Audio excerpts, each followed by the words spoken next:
Hello, everyone. Welcome back to the channel. Welcome back to another rendition of Fans React Friday. From a party in the Potteries to Trentside Terror in the space of a week. Who would have thought just last weekend we'd be sat here having this conversation?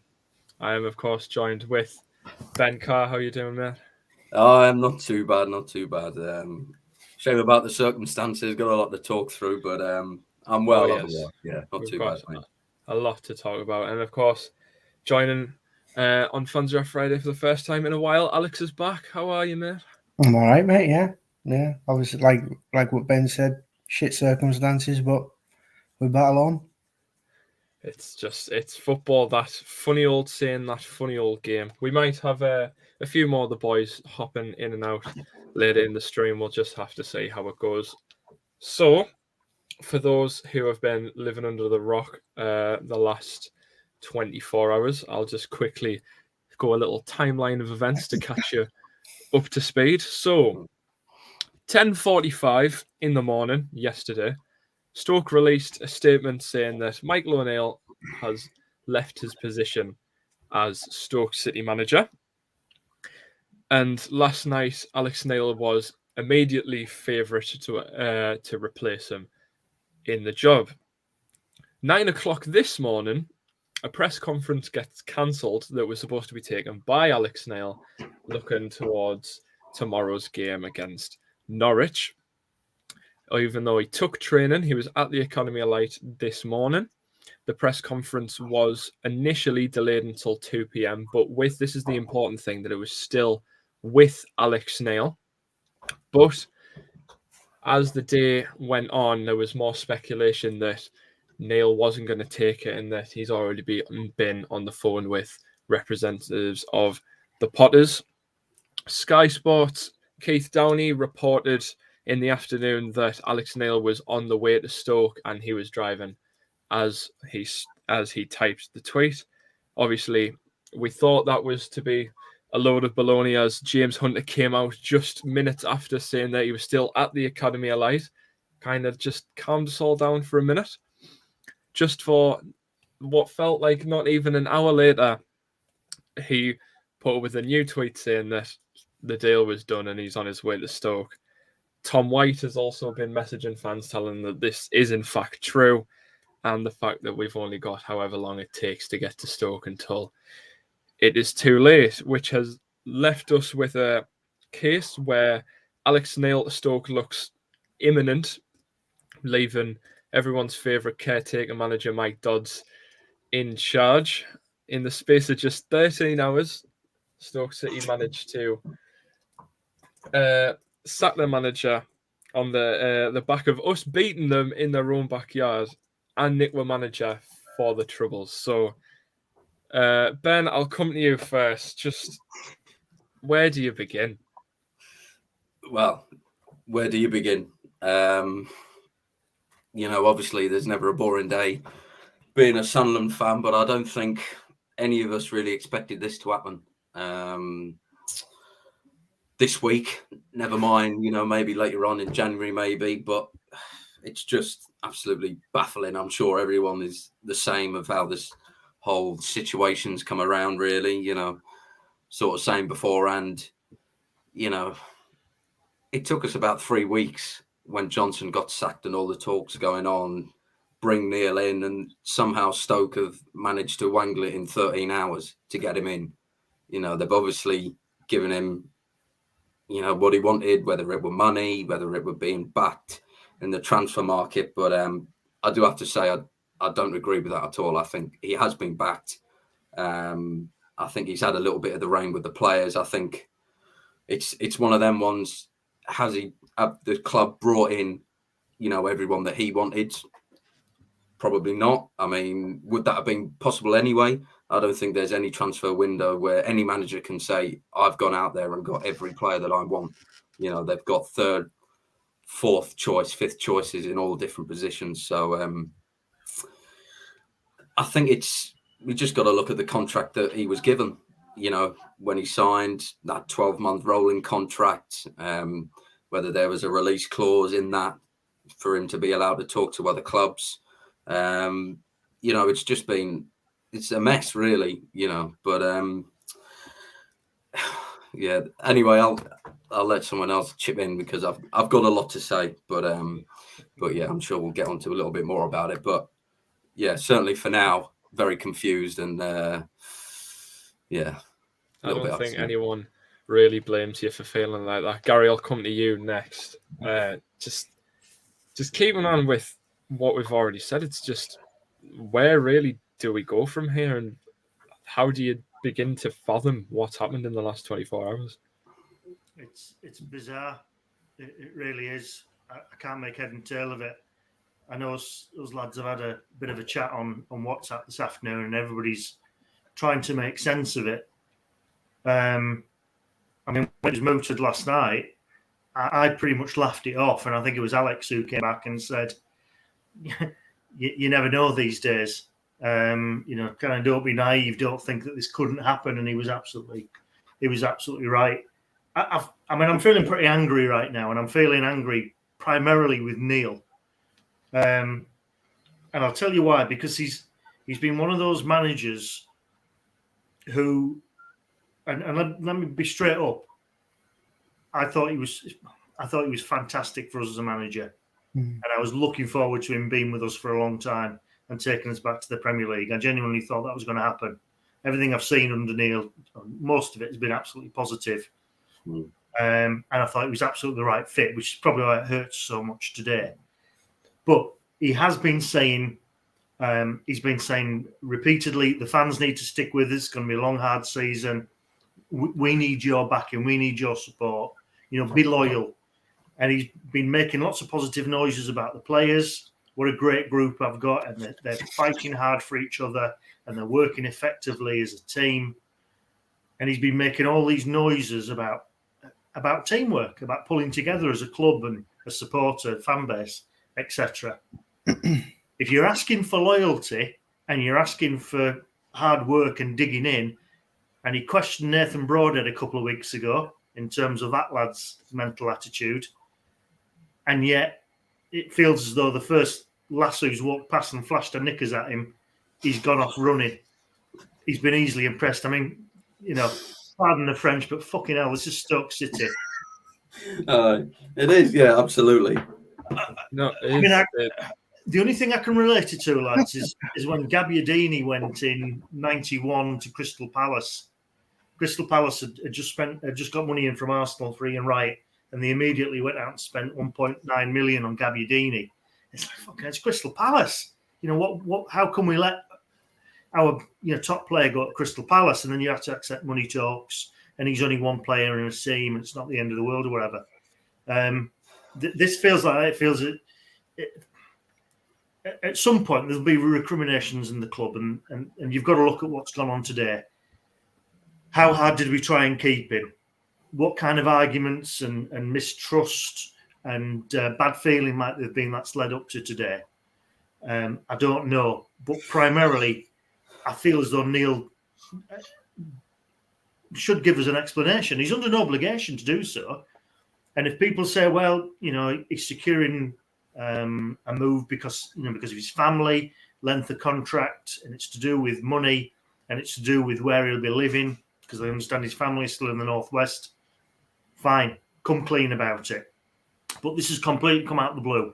Nobody, apart from the odd indication, had any idea that he was so unhappy that he was going to jump ship overnight.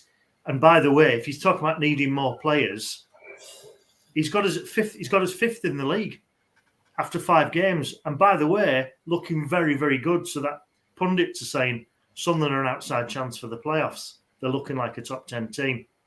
So we've started the season great. Certain players have come on. They look effective as a unit. The new players have come in and looked pretty good, if you think particularly Ballard and Sims. So actually, it all looks pretty rosy. So whatever's going on in Alex Neil's mind that justifies him walking out and going to a smaller club, then I haven't figured it out. And it comes down to one thing and one thing alone, and that it must be to do with money. Although I do think some of this will be to do with control as well. Clearly, he wasn't happy with the fact that he's working under a director of football, and if that's his problem, then sooner or later it was always going to end in tears anyway. In that case, it's probably better that he's gone now. That's the way the club's going to operate, whether we like it or not. We've been quite open about it and about our recruitment strategy, and it leaves a bit of taste to me. I'm angry with Neil predominantly. I'm angry that tomorrow afternoon he's going to be in the stands at Ewood Park when he should be watching over our performance against Norwich. And again, to let this happen 24 hours before a match is poor. He's handled it really badly for me. Now, again, I don't know what's going on in the background, but he doesn't come out of this in any way, shape, or form spotless. And I know there'll be stuff said, and I've seen stuff on the messages tonight about the club, the shambles we had getting him in, how easily we seem to have lost him, how hard have we tried. We've gone so many years without a decent manager, and Neil's come in. He seems a perfect fit. The club will not be blameless from this. But at this moment in time, if I saw Alex Neil now, I'd smack the twat.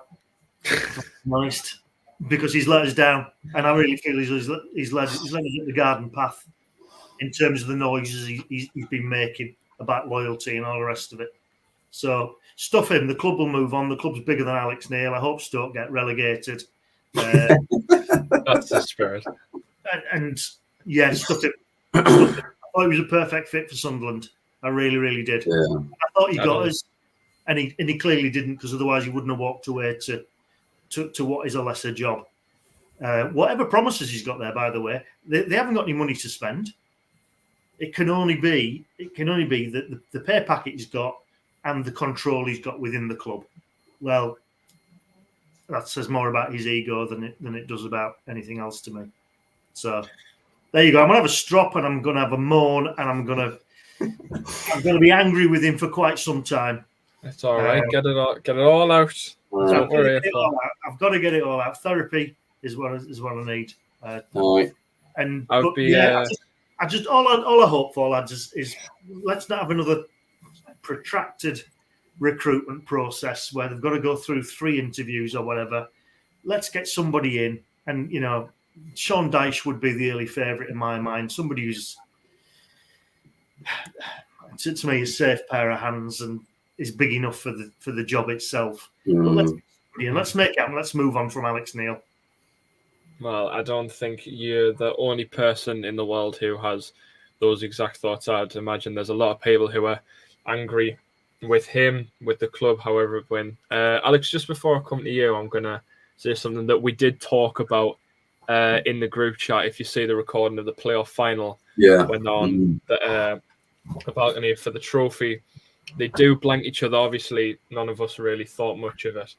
Of the time, we thought there might be a bit of a power struggle between those two, but obviously now there's a lot of rumor that they didn't get on, whatnot. Obviously, none of us really know what goes on behind the scenes. Alex, you were one of the people in the group chat who had the most to say, with backing it up with the most stats. So I'll let you just add to what we've already said. Yeah, well, I think I would, very much mirror what the other 2 lads have said. But I think if you strip it back, and if we take our sort of Sunderland tinted glasses off, I said to Ben just before we went live that, whether it's a smaller club or whatever the situation is in terms of footballing decision, for Alex Neil, it's just another job. And if he's getting smacked, an extra 5, 6, 7 grand a week on top of what he was getting paid here, then it's kind of out of control. And I thought it was interesting in the statement where it said we were contractually obliged from the approach to grant Alex Neil permission to speak to Stoke.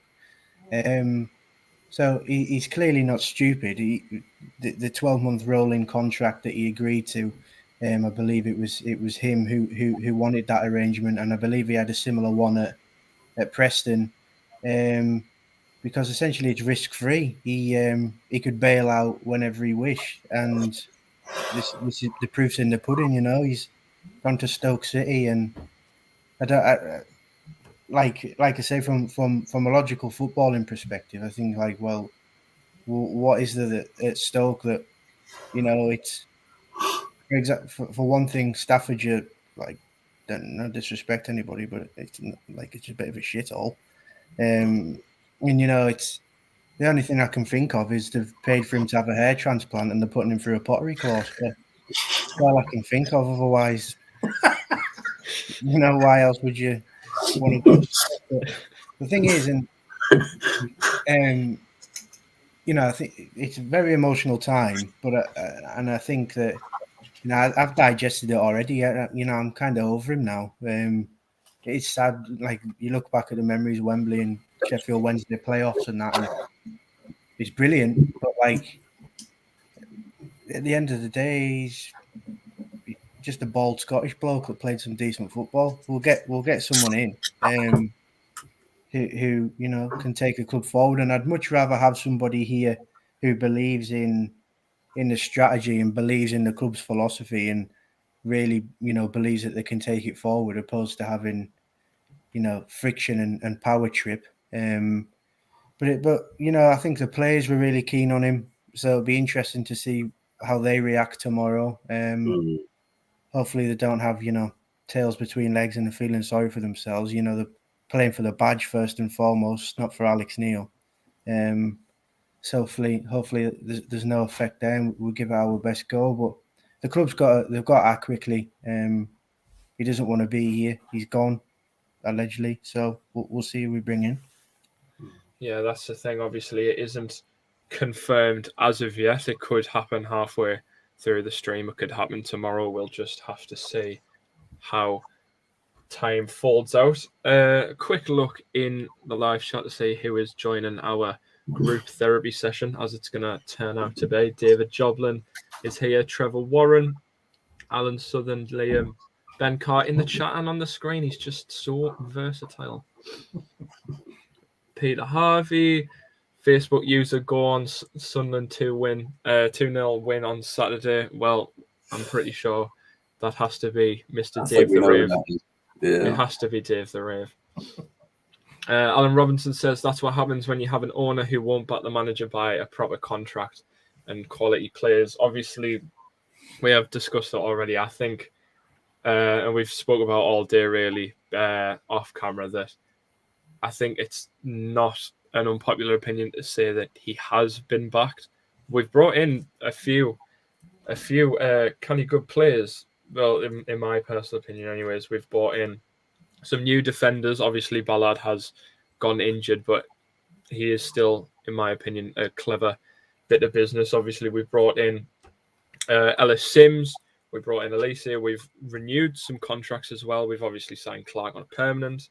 We brought in this 18-year-old Jewison Benetti from Costa Rica. Hopefully, I know that apparently Alex Neil didn't know who he was, so it wasn't just a thing of he's just flown this Costa Rican Ben from across the world just for it to leave him in the mud. Well, we'll just have to see what it is. But Ben, I'm going to come to you first. The whole thing of he hasn't been backed. Where do you lie on it all? I think it's a bit of a tricky one, really, because, you know, obviously with the whole Speakman thing, he obviously has sort of the oversight for the players that he wants to bring in. But the thing is, we just don't know. We don't know who Speakman has brought in. We don't know who maybe Neil has brought in. They could be all Speakman. They could be all Neil. It could be a bit of 50-50. We just don't know. But it's for him to say that. It just seems a bit spiteful towards the club. I mean, obviously, people have got their own opinions about Speakman, and, you know, people saying he's been shite. Other people saying, you know, oh, he's done a great job, brought some players in. You know, at the end of the day, the players that we have brought in, I think they're half decent, you know, with lots of potential, which is certainly the model that we're going for. Buy young players, get them to a good level, and then sell them for money. And that seems, you know, that's the renewable project of constantly trying to get money into Sunderland. But I don't agree with it. You know, I think the players that we brought in have been good. When you look at some of the players that other Championship teams are bringing in, I think we're certainly got a decent squad. You know, we have to remember we were in League One last season, and we're 5th in the league. 5 games gone, only lost 1, and even with that game, we probably could have got a result, not being for the red card. You know, so for me, is he trying to throw his toys out the pram and try and get all these excuses out to try and, you know, make himself feel better that the fact that he is leaving us? Possibly, maybe, but you know, like Gary was saying, it just leaves a bitter taste in my mouth, and probably for the majority of us anyway. Yeah, absolutely. Alex, what's your thoughts on the whole Speakman Neil controversy of whether he has been backed or not? Well, I think, you know, if you go off the facts, he has been backed with the 3rd highest spenders in the division. So how people can say he hasn't been backed is beyond me. Whether he feels that way because targets of his own that he identified weren't pursued and weren't brought in, if that's what he means in terms of not being backed, then tough tits, you know. He's the head coach. We've got this system for a reason. That's why we've got all these departments such as head of recruitment, Stuart Harvey, and sporting director, Christian Speakman, and head coach. And so he was like Gary said, he was well aware of the model when he took on the job. He knew what our transfer policy was and how the club was going to be ran. So, you know, to leave on the eve of a game, sort of 5 days before the transfer window shuts, just, you know, I think, like Gary said, he's handled it really poorly, and yeah, I think he, you know, should be slapped over the head with a slipper. Well, That was a nice terminology one I came up with. Never trust the baldies, as a wise man once said. Can you say something picking up on Alex? This has just occurred to me. So in terms of building the team as a unit and the group of lads, most of whom are pretty young, he's talked them up. He's talked them up as a group and what they've brought to the squad and so on. And he's got them on side. He's done that in one breath, and then the next breath he's saying, things are so bad with recruitment that I've got to walk. I'm going somewhere else because I've not been backed in the transfer market. Well, hang on a minute. You on the field, we've been pretty successful, and you've been talking up a lot of these lads. You've brought them together as a unit, and you've been talking about how well they've progressed and how well they've come on. I wonder how those players feel tonight. Yeah. Hang on a minute, Alex. You're right behind us, and you're telling us this and telling us that and what you want from us, and everybody's bought into your ideas. That's what you keep saying. And then all of a sudden, 24 hours notice, you say, no, I'm so frustrated with it. It's that bad. I'm walking out. I'm going to another club. That must feel pretty, to those young lads who've bought into him in a pretty short space of time, that must feel crap tonight. They must think, hang on a minute, where's this suddenly come from? You weren't so frustrated last week, but now you are. I think they'll be very, very let down by him.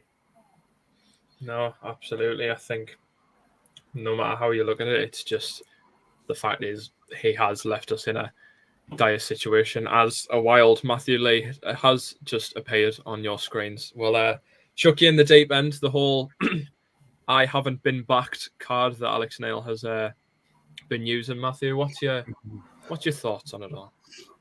I don't know.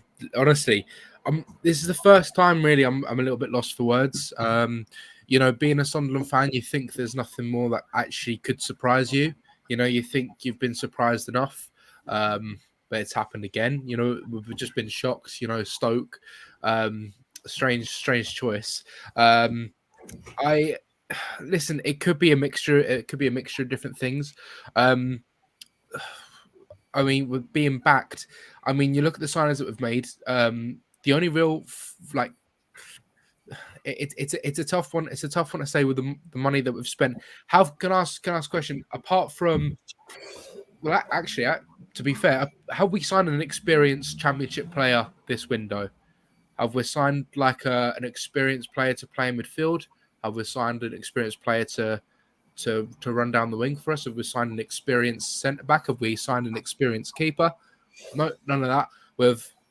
We've relied on sort of younger players, which is all well and good. Obviously, as long as it works. I think Neil's probably he's very very very ambitious, but is the club's plan a different plan to his? Do they just want to invest in these younger players? So hopefully one day they could sell them on for more. I don't know. I mean, Alex Neil made a comment about signings where he said.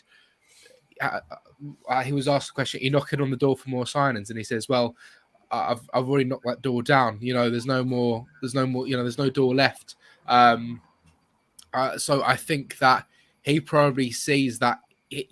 Think of it. He relies on players like Corey Evans and like Bailey Wright, two very experienced players. One in his defence and one in his midfield. We don't. Maybe. I don't think we have another midfielder like Corey Evans and an experienced championship midfielder, to be honest. I think if these players make mistakes, the thing with Patterson, listen, I might disagree with my dad a little bit when I actually say I think I do slightly rate Patterson. I think he's done a lot better. He has done quite well for us. Don't you be arguing with your dad. No. Well, I always win the arguments though, so I don't mind if he wants to challenge me. So the thing is with having young players, if they make a serious mistake, I think it's a little bit harder for them to come back from. We're on a good run now. Suddenly, if we lose a game, if we have like a game, God forbid, like Bolton or a big defeat like we did last season against Portsmouth, are the young players going to come back from it? Is Patterson going to come back from it like how some more experienced players would? So that's just one thing that worries me a little bit. So probably, although it looks like we are signing players, are we maybe not signing the players that Neil wants?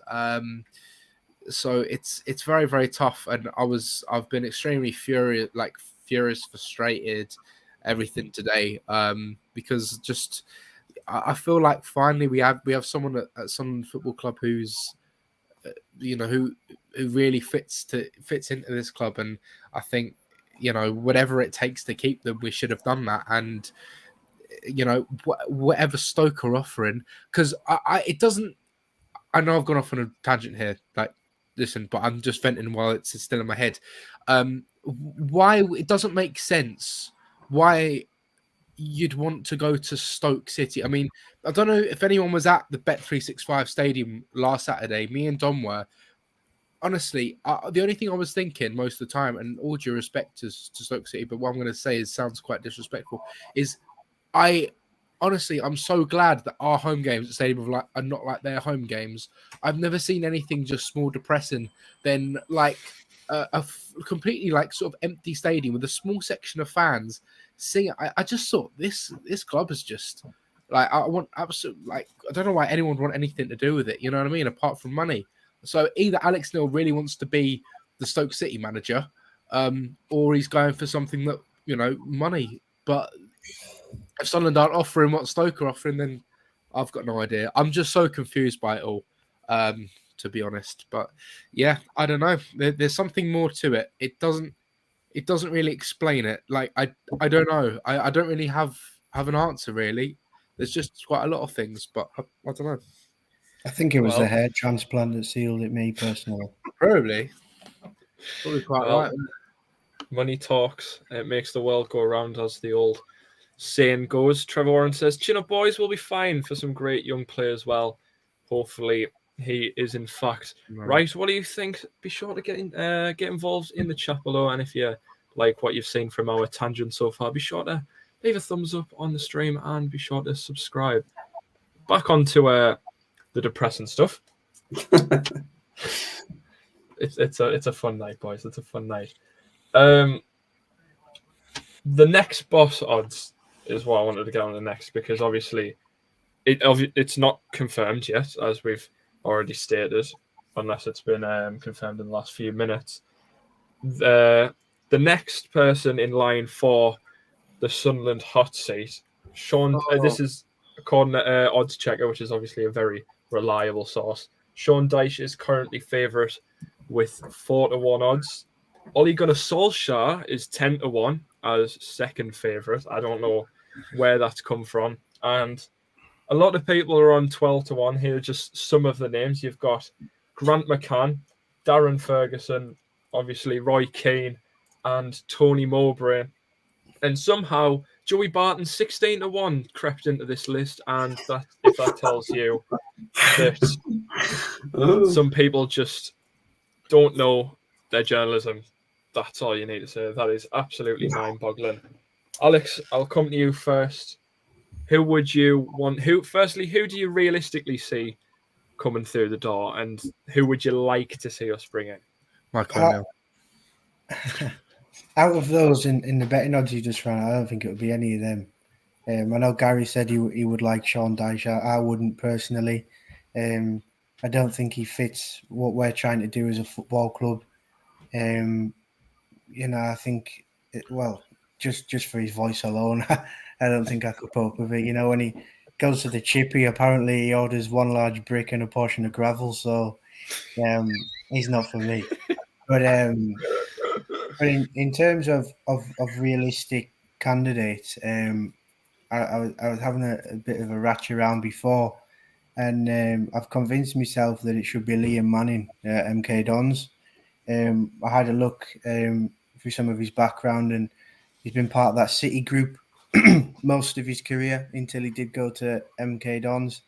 He was a academy director at New York City.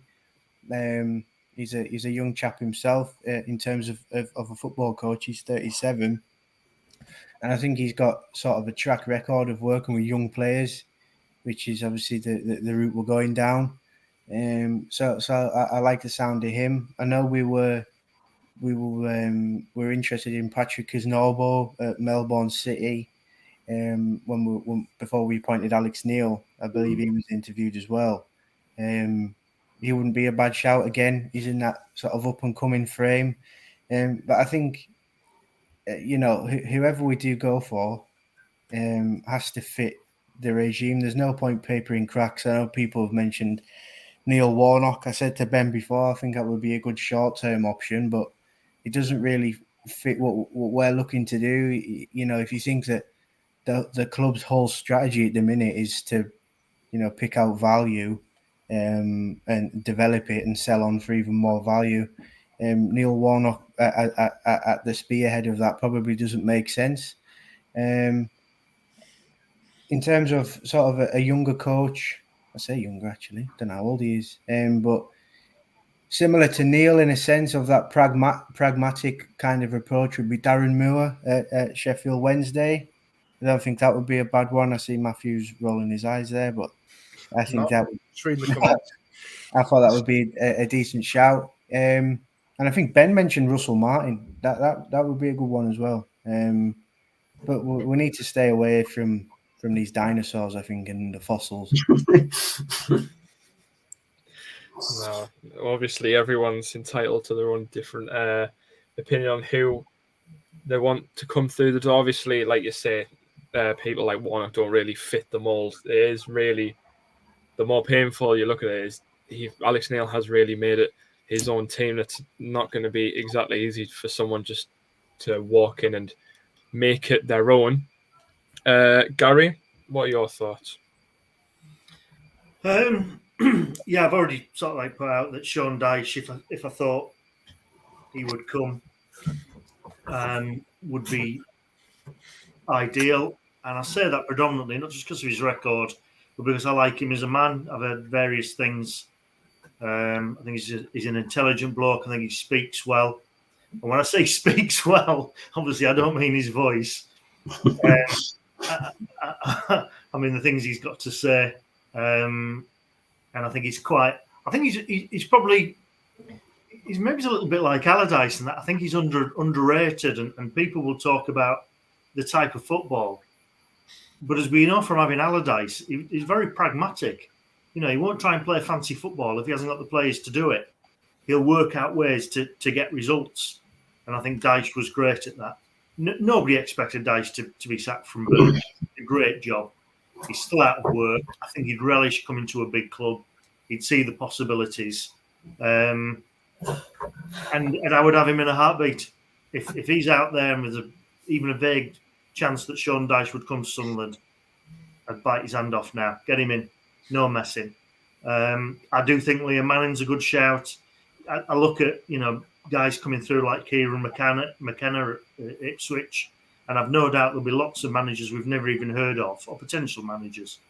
Rob Edwards has just gone to Watford, and they've got off to a good start this season, even though he's taken a big step up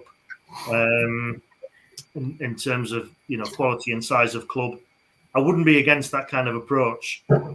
One thing I will say is that the English game, for many years, managers have gone way beyond, just being guys on the training ground wearing a tracksuit.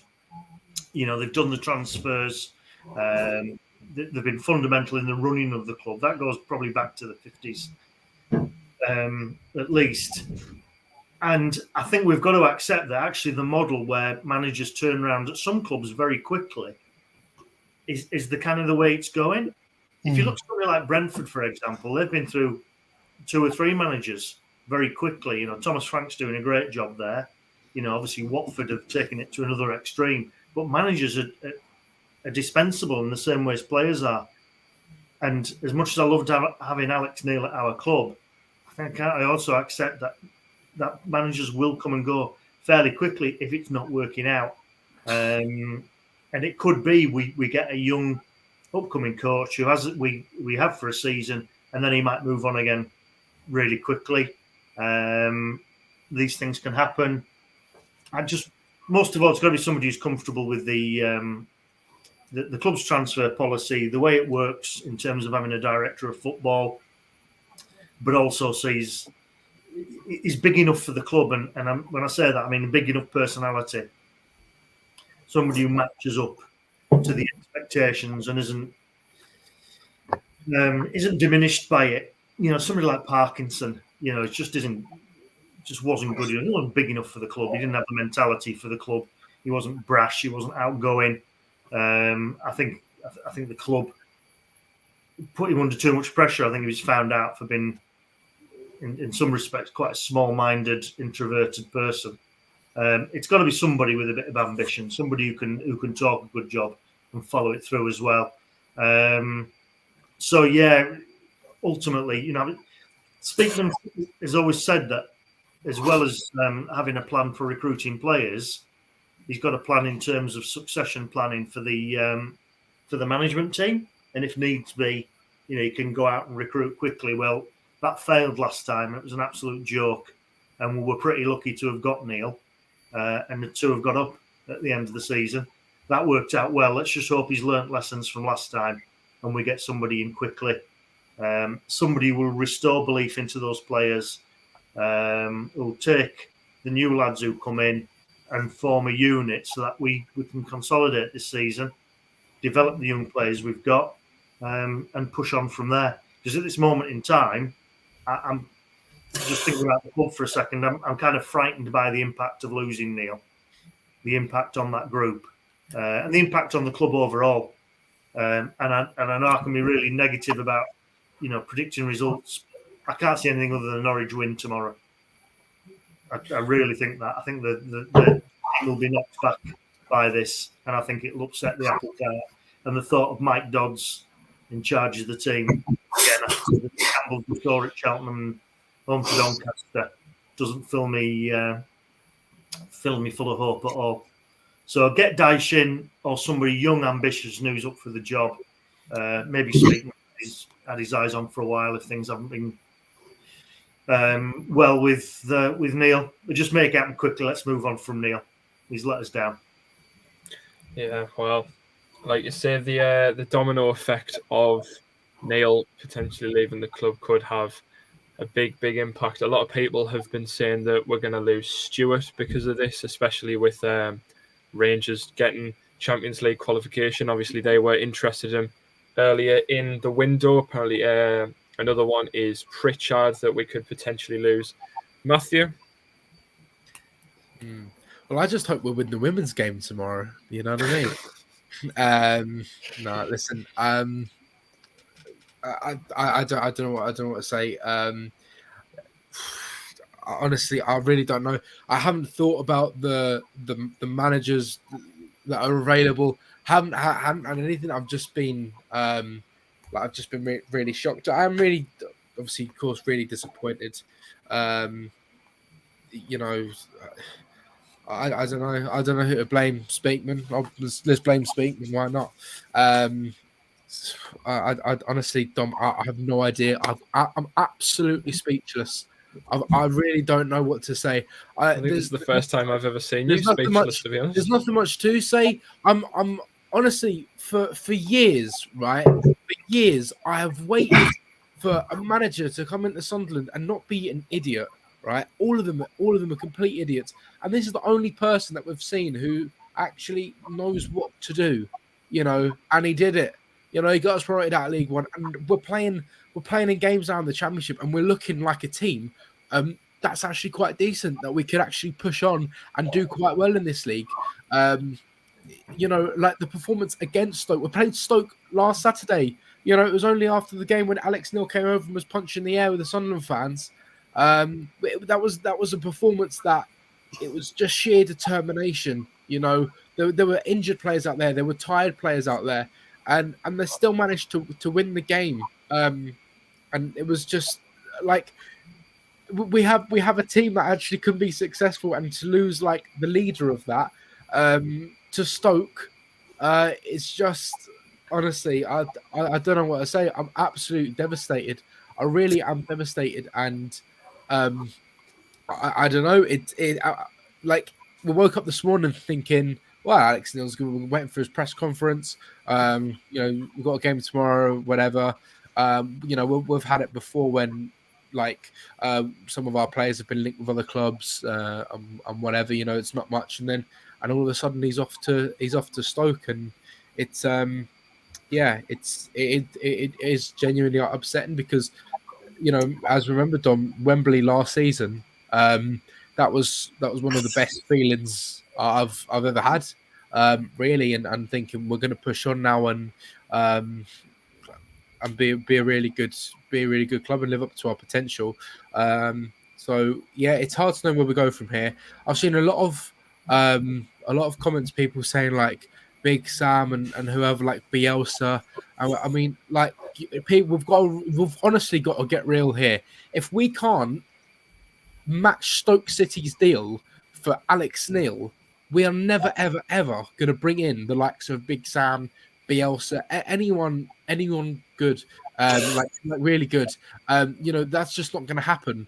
We've got to be looking at the likes of obviously who we've said already. Roy Keane. We couldn't even try and bring Roy Keane in because again we probably couldn't have offered the same deal. So it's we don't have. Although we are in the Championship, we don't have that budget to bring in another manager as good as Alex Neil, I'm afraid. And this is why it was so important to keep hold of him. And I just feel so let down that we haven't been able to keep hold of him. He was here, he's doing well. And why, that's the only thing he's left for, money. So it honestly was really disappointing because I don't think we can find another manager as good as Alex Neil is. A manager that's going to understand this team as well as Alex Neil does. It's really hard. Honestly, I don't have an idea of what to say to make any of this situation better. I don't have an idea of who to bring in. I can only just really emphasize how bad it is and how bad I feel about it. So it's not it's certainly not a positive one to say that. No, I have no one that I'd bring in either, to be honest. Like I say, it's his team. So at the end of the day, who's the right man other than the man himself to come in and sort it? Ben, what are you saying? What, in relation to managers or? Yeah, who would you realistically think, if there is such base that we could bring in? Well, I'm just fix it. I'm currently just looking at the transfer market website and having a look at the managers that are available. So I'm not saying that these are my choices. I'm just saying some of the names that are on there. Jonathan Woodgate Roberto Di Matteo, Tony Mowbray was already mentioned, Mick McCarthy, Tony Pulis, Gary Monk, Brian McDermott. Obviously they're just go on, Matt, go on. Sorry, I just wanted to say I've seen a lot of comments today. I've just seen another one saying Alex Neil is a traitor. Now, people saying they don't like Alex Neil, left for money, blah blah blah.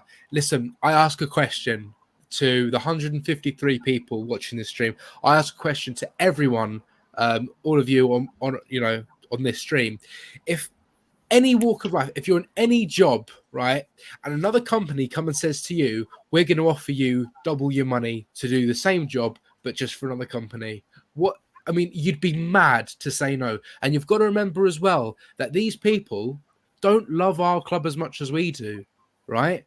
They're, at the end of the day, they're football managers and they're footballers, okay? This is what they do for a living, whether they're playing for our club or another club. Loyalty, it's a word for fans rather than players, they do it for money. When you're earning a lot of money, really you're in it for the love of the game, of course, but as I say, in any walk of life, if you're offered double amount of what you're earning or considerably more, you're going to take it, absolutely. And I ask, if you're going to disagree with me, then tell me. I want you to tell me to my face that if another company wanted your services for a considerably, they're going to pay you much more money, and you seriously turn that down, I certainly wouldn't. Matthew, let me just come in, because I will say in defence of Alex Neil, I thought he was treated poorly by Norwich, and I really didn't understand why Preston let him go either. Excuse me, considering the job he'd done. So, if he's got an offer of more money, and again, it's closer to home, and it suits him and his family and his long-term security, I've got no problem with that. I think that's fair enough. Obviously, the questions need to be asked: how hard did the club try and keep him? But I also think there's an issue of credibility in terms of why you're moving. If you're moving purely with a short-term view, because you've seen the pay signs, then, like somebody, I think Jack has just said on the chat, you've got to look long-term. And a lot of managers have come to Sunderland and said, I can achieve what I want to achieve at this club with this infrastructure and with this fan base. And that's drawn certain managers to us. Again, I'm not being disrespectful to Stoke, but we're not quite chalk and cheese, but surely you can see the difference in terms of what could be achieved at one and what a difference it could make as opposed to the other. And I just don't, at this moment in time, I don't see what would attract him to that club other than his own pay packet. And there has to be more to it than that. There has to be more to it than that. Did he ask for a longer contract? Like I said, he was slagging off Nathan Broadhead for not being able to basically stand up for himself and say, I've got enough faith in myself to go against the other two strikers at that club. Has he gone back to the club and said, right, okay, I want more money. Stoke are offering me this, and I want it based on performance related. So if I finish top 10, if I get in the playoffs, apparently the whole 1 year thing was as much on his instigation as ours. And he wanted the opportunity to speak to other clubs. As I said at the beginning, that doesn't scream loyalty to me. And yet at the same time, those are the things he's asked for from the players and the fans. He's got to be very careful about going round and being seen as two-faced. Because if he asks things from people, but he doesn't keep up to it himself, well, I think his credibility is in question as a man.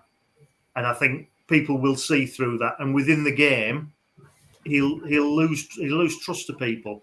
And the obvious comparison when we're talking about money and talking the talk is Darren Bent supposedly moved to Aston Villa to further his career. Within, a couple of months, he was out of their team, replaced by Benteke, never seen again. He crashed his own career for the sake of some short-term pounds in his pay packet. I can see Neil doing the same thing. If money is only what it's about, you've got to see longer term than that. And again, in any job and in any walk of life, it's not just the salary. And I hope it's not just the salary that he's moved for. It will come out. It'll come out in time, no doubt. There'll be recriminations from both sides. We'll hear stories in the papers, whatever, and I might have to reevaluate my stance at the moment. But as it stands, the club will not be blameless. I know that. But Neil, I think, has handled this very badly. Yeah, I don't think you're the only person who thinks he's handled it badly at all. I do agree with people who are saying, did this start like... It can't be a coincidence. Was something said last Saturday that meant Michael O'Neill went yesterday and he's come in at such short notice? Again, that stinks to me. No, and do they keep their manager? Sorry, so they kept their manager until they knew that they could get Alex Neil. Because this has been very quick. This is probably the quickest I've ever really seen it. To be honest, it was interesting as well that Nick Barnes said that after his pre-match interview, Nick Barnes said Alex Neil shook his hand, which is the only time he's ever shaken his hand. That would suggest something was happening. That was after the match last week. Nick Barnes said the only other time that's happened was Moyes after Chelsea, and then we know what happened there. He went. I think there's obviously been some backhand going, isn't there? It's been done in the backyard, but yeah. We'll just have to take it as one of them things. Hang on, is Alex lost for words? Bloody hell! I know it's been a funny day, but I didn't see that one coming. No, I just think that 6 months ago, Alex Neil had been sat on his arse in Preston for 18 months without a job. He's obviously identified Sunderland are a big club. He's come in. He's done well with us over 6 months. Got us promoted. He's been handed, thousands more money, and he's gone off back down the motorway. So, he's just, you know what I mean? He's just baldy. I think, can I just chip in quickly? Just the thing is with Neil, he won't ever get the reception that he had at Sunderland anywhere else. No. He was worshipped by us for the job he did when he came in. One league defeat in however many, 20 odd games or something, and get the playoff final to get us to Wembley, to get us up the championship. We adored him. We said he is the man. We put all of our faith and trust in him. And if he thinks he's going to get the same when he goes to Stoke, I think he's got to be kidding himself. The thing is, no fan base like ours, and the thing is with that is of course, absolutely. But the one thing about Alex Neil is he doesn't seem like a very emotional person. He never really sort of. Like Lee Johnson, where he loved it. He loved all the attention. But Alex Neil isn't really like. I think if he's asked about that in an interview, he goes, "Yeah, but it doesn't really bother me because I'm just here to manage a football game and win." You know what I mean? It doesn't really sort of bother him, and I think that's maybe why we were able to get out of League One, because that was sort of the pro of it, because we didn't have someone who just enjoyed the attention and thought, well, this is brilliant, this is wonderful, we can go and have all these dreams. If we beat Gillingham, then we might be going to the Premier League one day, you never know. Whereas he just got on with it and didn't take any rubbish, and I think that's where it comes in, where I don't think he's really too bothered, if I'm honest. It'd be amazing for most managers to get a reception like that, but I think for him, he's not really bothered. I watched his interviews today.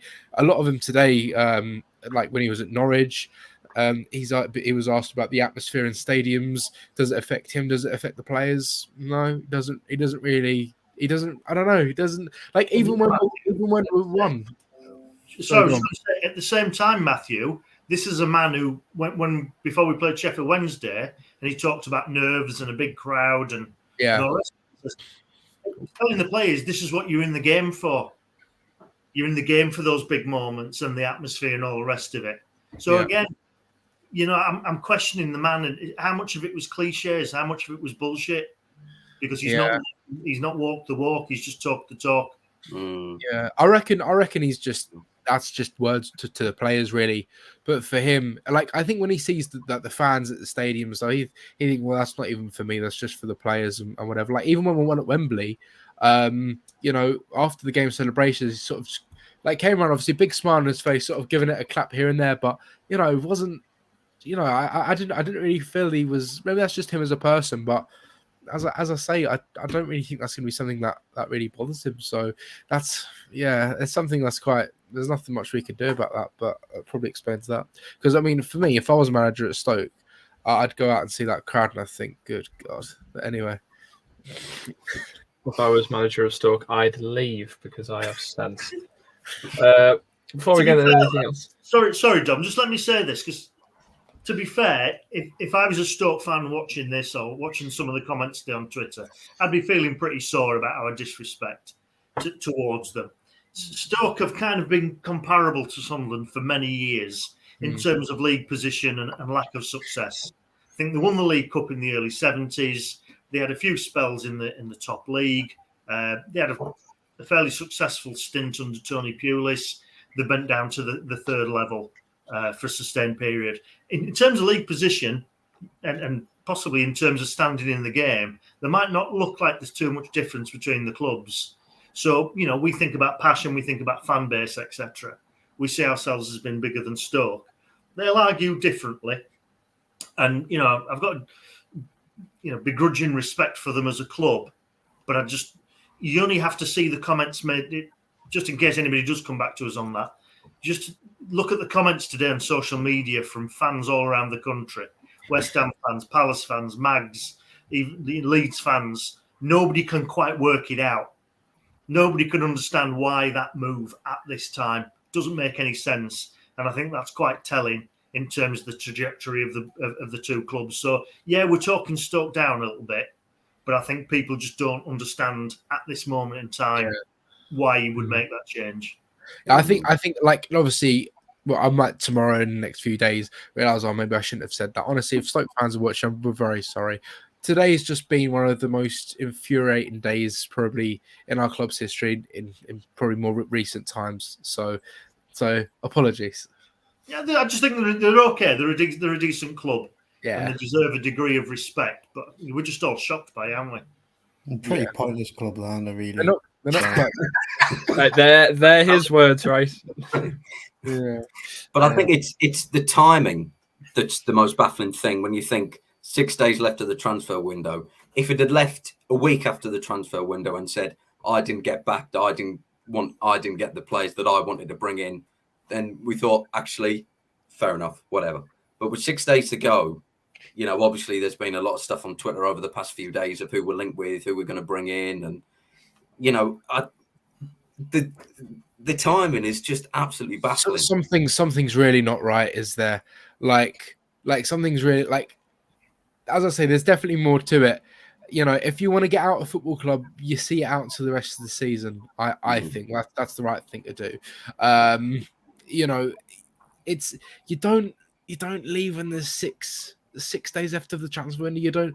It's very, very strange to me. I mean, usually you'd leave for a club that's much better than you. I mean, you know, you see where Stoke again, we just beat them last weekend. So yeah, obviously money is one of them, but I just wonder, maybe is there something else that Alex Neil doesn't like? Does he see more potential in Stoke? I mean, I know obviously he said earlier, with how well you can do at a club, but does he see that? I mean, one thing Alex Neil wants to do is manage at the highest level as quick as possible again. Does he see that he can get Stoke in the Premier League quicker than he can get Sunderland in the Premier League? You know, because obviously Stoke have obviously they've probably got apparently a slightly bigger budget. I remember a few weeks ago when Alex was asked about Dwight Gale, and he says, no, we wouldn't be going in for a player like that with his wages and whatever. And then Stoke have got him now. So you think, I don't know, does he see more? I know it's sort of the start of the season, but does he see he can get Stoke in the Premier League quicker than Sunderland? I don't know. I honestly, as I say, this is my key phrase this evening. I don't know. That is baffling for him, because look, 5 games in, we've only lost 1. And, you know, if Neil hadn't been sent off, we probably could have got a point from that game at the least. You know, we're going to these established championship teams and we're showing our worth. You know, people are saying, oh, you know, we've got a tough run in and all of this. We're playing all these games, Bristol City away, Sheffield United away, you know, established teams. and we're getting results. So, for that sort of topic, saying does he think that he's got more potential with Stoke than Sunderland? You look at Stoke's squad and you look at our squad. There's no comparison.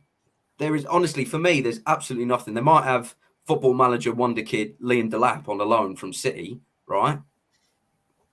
But other than that, the caliber of players that we've got compared to Stoke, there's no match. There's no match. Absolutely nothing.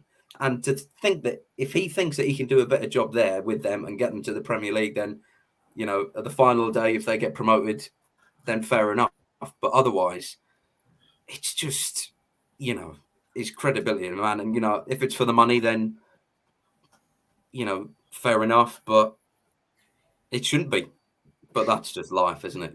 I work in the NHS. I don't do it for the money. I do it because I love my job. Well, thank God for that, hey? Well, yeah. Yeah, but, it's, money talks, doesn't it? Like you said earlier, Dom.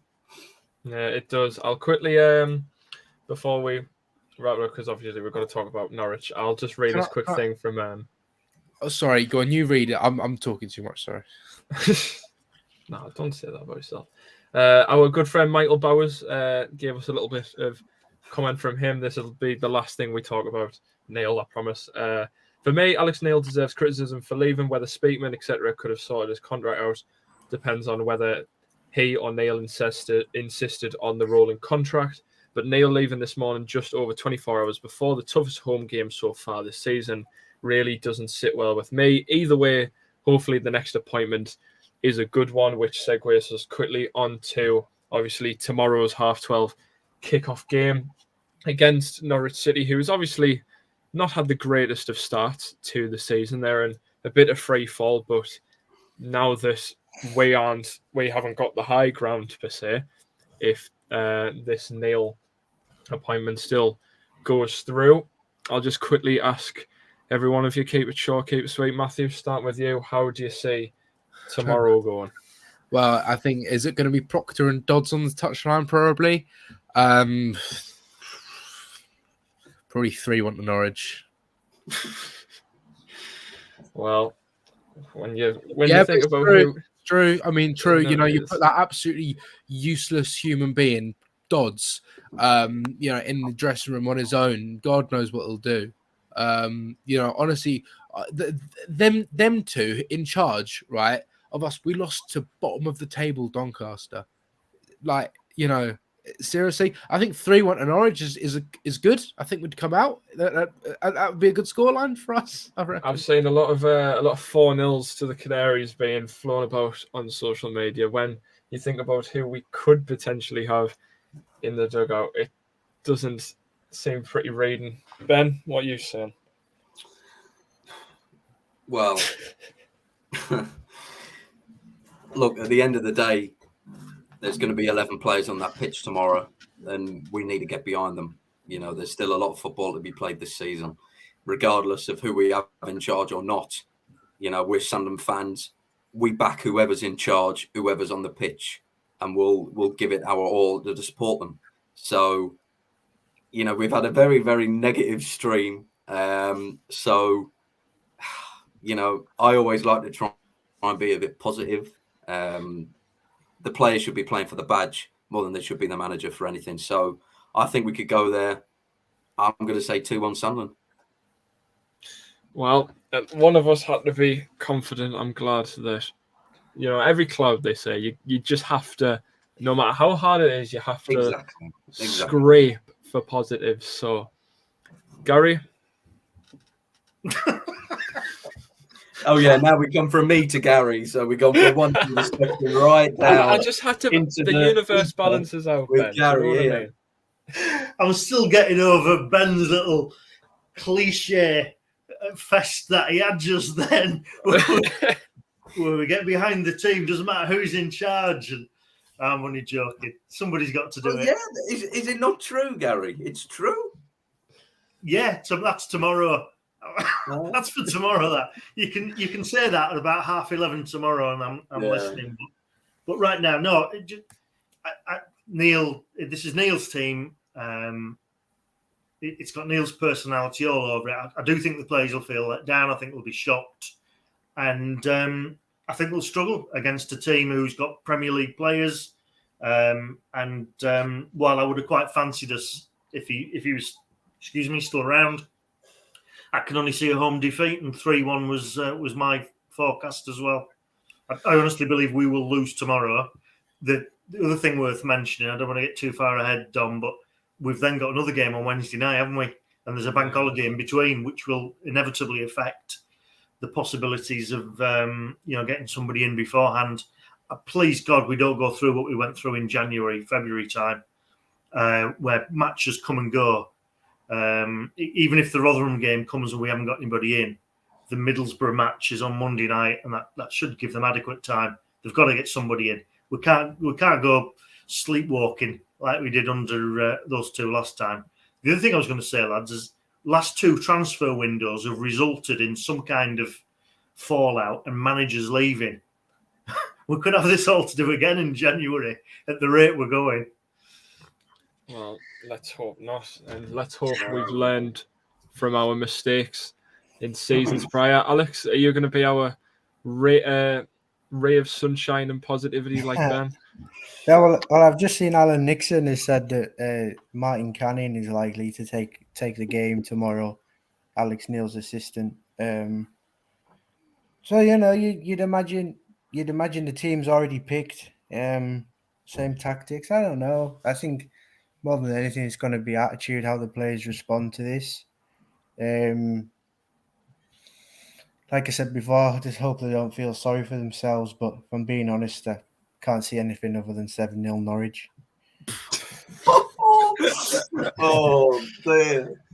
No, I'm only joking. Negativity. No. I think another level. No, I think there'll just be a goal in it. I think the stadium and the atmosphere itself. I think whereas if Neil was in charge, like a stray pass would, there'd be a slight side. But I think a stray pass tomorrow, the atmosphere is going to be completely different. And I don't think it won't be too close. But naturally, with how things are at the minute, all you can see is a defeat, really, can't you? Well, I think everyone's in agreement of maybe it's before the last 48 hours. Oh, is that a hand up I see there, Matthew? Yeah. Can I just say, yeah, well, listen, whatever happens tomorrow, like I'll be there. I'm sure everyone else will be there as well. That's the most important thing. We've got to obviously support the team. Even if we do lose, we've still got to give everything for the players because it's not their fault, obviously, what's happened. And they're still the same group of players. So I'm sure that they'll know exactly what to do. Now, I am going to say one more negative thing, and I really, really apologise. But it sticks with that theme of what's happening off the field. Because as we know this season, what's been happening on the field has actually been quite good so far. But off the field, can I just say, I think Sunderland are probably one of the worst in the EFL for things off the field. First of all, I just want to say, ticket office. I know they're open now for pretty much all week after announcing they're going to be open for 1 day a week. I mean, they've only got like one person working. I drive past the stadium quite a little bit sometimes, and I see a huge queue every single time. I think like things like the club store, just off the field stuff is horrendous. So we need to get that sorted. In terms of the stadium of light, the grounds that it's on have just been neglected. Like nothing has been maintained. It's just all been left. And if we want to be this successful team, we've got to get it right in every single department. Or not exactly just get it right, but just do it a bit better. Just try and improve. But I've seen some really poor things recently that we really need to get sorted. Like for the ticket office, for example, if they offered people 21 grand a year to work there Monday to Friday, 9 to 5, loads of people would go and do it. And that would be that department sorted. So we've got to start getting the off the field stuff right because we are now in the championship. We don't want to be a League One team anymore. We've got to start putting it right in these areas for our fans and for the whole experience of this club because yeah, if you can't get the basics right, then you're never going to get the important bits right. So that's something we've got to look at and try and make sure we get right sooner rather than later. Just wanted to add that bit in. Totally agree. No, totally agree. Sometimes it's the little things that do equal to the big things. It's just, even like you say, just little maintenance things. Like we were having a conversation the other day that the signs outside the stadium light haven't been changed since 2016, and they're just run down. Some of them are as pink as the seats used to be. They're just rotten. It's not a good look, especially when we are trying to be this sleeping giant finally awake. And it's like those little things make such a difference. And the fact that we're focusing on doing a third season of Sun Until I Die instead, it doesn't make sense to me. But stranger things have happened, as they say. I'll just give you another shout for manager. Paul Warne at Rotherham might be a good one. I think he's done a great job there. What do you think? I'd take anyone who has an ounce of a footballing brain at this point. Anyone who isn't Mike Dodds, I would take. He's not been mentioned, but he often gets mentioned with the jobs in Yorkshire, like whenever a Sheffield job comes up. But he's done okay. He's not been able to keep them up. They've been a yo-yo team. But considering what he's done with Rotherham, I think he deserves a chance at a bigger job. Don't get me wrong, that might be too big for him, a jump from Rotherham to Sunderland. But it's interesting, never gets mentioned. So I just thought I'd throw his hat into the ring. Well, when you think that more people would rather Northern Premier League manager in Super Kev purely based on the name. Right, I'm not right. This is something I'm really fed up about. People going Super Kev. Listen, football. Listen, you have club legends, but they're legends for being a football league. And everyone's calling for him to come into Sunderland. He just got a job at South Shields. I went to go watch South Shields on Monday. And they were. He bottled the playoffs there last season as well. He couldn't get them promoted. Look, he was top of the league when he took over at South Shields. So you bring players in, managers in, because they're going to do a job to positively impact the football club. You don't bring them in for the sentimental reasons. That's just proved with Jermaine Defoe, probably maybe I don't know who else got led, but Danny Graham. Not him, just joking. It doesn't work, and I hope we learn from that mistake, and we bring in a manager who is going to be as good as Alex Neil, but I think that's going to be very, very tough. I think it would be someone completely left field. I think it would be some random foreigner, probably some random foreigner with a tash like Ben's. You know what? I'm surprised it's actually taken this long, because when we did Fanjack Friday last week, it took about 2 or 3 minutes to get a comment on me. It's because Johnny's not here. There's been so much other stuff to talk about that it's taken an hour and 15 minutes to talk about me moustache. So I think that's gone quite the way, to be honest. But no, Johnny Hawley. That's what I say. Hey, I'm keeping it. It pisses people off. It looks good, honestly. Oh, gee, mate. You tell that to my wife. Get a room used to. I'll end on some stats for tomorrow, because I love me bloody stats. Obviously, we are unbeaten in 11 home games. I think that is due to change. Yep. Josh Sargent is on 3 goals, as is Stewart and Sims. So pretty equal stuff. At the Stadium of Light, Norwich. This is where it turns for the worse. At the Stadium of Light, Norwich are unbeaten in 4 visits, and the last time we beat Norwich at home was in 2012. 3-0. It was Fraser Campbell. I think you'll remember a certain Fraser Campbell screamer. Get in. Yes, Stefan Sessegnon running right as well, and Daniel Ayala own goal back in February when things looked a lot more simple. But does anyone on that bombshell? Does anyone remember the one against? It was obviously against Norwich at Stadium of Light. think it was 2015. O'Neill was in charge. I think Carlos Cuellar got sent off. No. What Was it Neil's last game? No, that was Man United. Martin O'Neill's last game, and then Di Canio came in on the Sunday. Martin O'Neill is against Norwich. I think Norwich had gone down to 10 men. Sorry, and they just went 4-4-1, and I think they beat us 1-0. That sounds typical Sunderland, to be fair. Yeah. So on that bombshell, I think that's a good place to leave it. Full of optimism, I think we've had a really positive and happy stream tonight, boys. Quickly look into the live chat to see who's there. I saw some Stoke fans in here, so thank you for bumping our numbers up, lads. Enjoy your little slaphead. Who we got now? We got Hanny95, of course. I saw Ethan Dixon in there. Lee Catmull, new Sunderland manager. I don't think so. The Bristolian Mackham in there. Alan Gibbon, obviously. Paul Lead in there. Anthony Patterson, number one. Lover.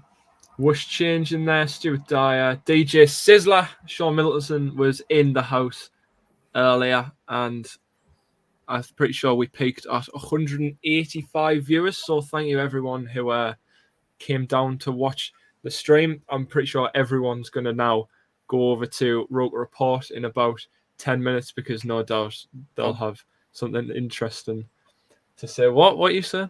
The pub. The pub. Last thing I'll say is I hope the first Stokey oat cake Alex Neil has, he chokes on it. Too many bombshells to leave on. Well, I'm going to drop another name in just so I can try play Titus in the Bramble. know. Not in the know. What was that, sorry? Titus Bramble. Titus Bramble. Yeah, just random names. Carlos Corberan, the guy who was at Huddersfield who took them into the playoffs last year. He's without a job. He might be a good shout. I'll take. Is he just, the one who's just left? Yeah. Left. I'm pretty sure he got a job somewhere, you know, mate. Really? Or I think somewhere in Spain. Oh, okay. Forget that. Take any random foreigner with a moustache like Ben. Just put Ben Carr. Just put Ben in there. Can we just Olympiacos it is. Olympiacos he's gone to. Oh, is that? Just get Ben Carr in a talent booth and then just say that he's someone completely random offshore. Yeah. And he can be the new. I'll put on a funny accent and I'll just, Yeah. He loves Corey Evans as well, so there's also that little bond. Well, thank you very much for watching this. Hopefully, we don't get spanked too hard by the Canaries, and let's hope the Lasses win against the Blues because we're all rallying behind them. Anyways, thank you for watching this. We'll see you on another rendition of Fancy Ref Friday. Thank you. Take care of yourselves and bye for now. Bye.